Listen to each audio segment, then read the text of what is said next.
നമ്മുടെ ഗ്രഹദോഷങ്ങൾ ഇപ്പോൾ ജാതകം എടുത്തു കഴിഞ്ഞാൽ വ്യാഴം നമുക്ക് ദോഷത്തിലാണ്, ശനി ദോഷത്തിലാണ്, അല്ലെങ്കിൽ ബുധൻ ദോഷത്തിലാണ്, ഗുളികൻ നമുക്ക് ദോഷം ചെയ്യുന്നു.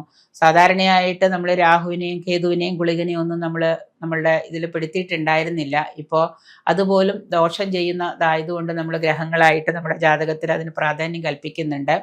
അപ്പോൾ ഗ്രഹദോഷങ്ങൾ മാറാനായിട്ട് നമുക്ക് എല്ലാവർക്കും എല്ലാ ദിവസവും ഇപ്പൊ ശനി വ്യാഴം ബുധൻ ഇതെല്ലാം ദോഷത്തിലാണെങ്കിൽ നമുക്ക് എന്താണ് ഒറ്റയടിക്ക് നമുക്ക് എല്ലാത്തിനെയും പ്രാർത്ഥിക്കാനൊന്നും ചിലപ്പോൾ ഇന്നത്തെ കാലത്ത് സമയം കിട്ടിയെന്ന് വരില്ല.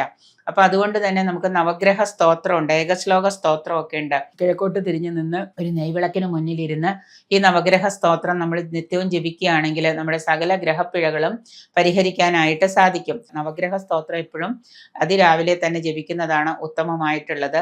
നവഗ്രഹ വന്ദനത്തിന് പ്രഭാതത്തിൽ തന്നെ നമ്മൾ ചെയ്യുവാൻ വേണം.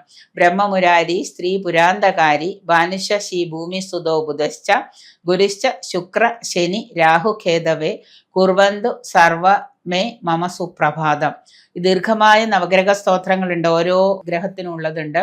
അത് നമ്മൾ അമ്പലങ്ങളിൽ ചെല്ലുമ്പോൾ നവഗ്രഹങ്ങളുടെ അവിടെ ഇങ്ങനെ എഴുതി വെച്ചിട്ടുണ്ടാവാം. പക്ഷെ ഇത് നിത്യവും നമുക്ക് കാണാതെ പഠിച്ച് ജപിക്കാനോ അല്ലെങ്കിൽ നോക്കിയെന്ന് ജപിക്കാനൊന്നും ചിലപ്പോൾ സമയം ഉണ്ടാവില്ല. അപ്പൊ ഈ ഏകശ്ലോകം നിങ്ങൾ കാണാതെ പഠിച്ചിട്ട് ഇപ്പൊ യാത്രകൾ ചെയ്യുന്നവരാണെങ്കിൽ രാവിലെ സമയം കിട്ടിയില്ല എങ്കിൽ വാഹനത്തിൽ ഇരുന്നു കൊണ്ടാണെങ്കിലും ഇത് നിത്യവും ജപിക്കുക. 108 ഉരു ജപിക്കുക, 336 ഉരുവൊക്കെ ജപിക്കുന്നത്, കുറഞ്ഞത് ഒരു 108 ഉരുവെങ്കിലും ജപിക്കുന്നത് നന്നായിരിക്കും.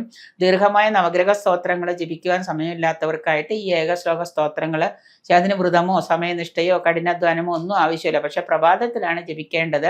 ഉച്ച കഴിഞ്ഞ് നവഗ്രഹ സ്തോത്രം ജപിക്കുന്നത് കൊണ്ട് ഉചിതമല്ല. അതുകൊണ്ട് അത് ചെയ്യാതിരിക്കുകയാണ് ഉത്തമം. അതിരാവിലെ സാധിക്കുമെങ്കിൽ അതിരാവിലെ ചെയ്യുക. ജോലിക്ക് പോകുന്നവർക്ക് വീട്ടിലിരുന്ന് പറ്റുന്നില്ലെങ്കിൽ വാഹനത്തിലിരുന്ന് അതിരാവിലെ ഇത് ജപിച്ചു. ഇപ്പൊ ട്രെയിനിലോ മെട്രോയിലോ ബസ്സിലോ ഒക്കെ പോകുന്നവരാണെങ്കിൽ അതിരുന്ന് മനസ്സിൽ അത് ജപിച്ചുകൊണ്ട് പോവുക.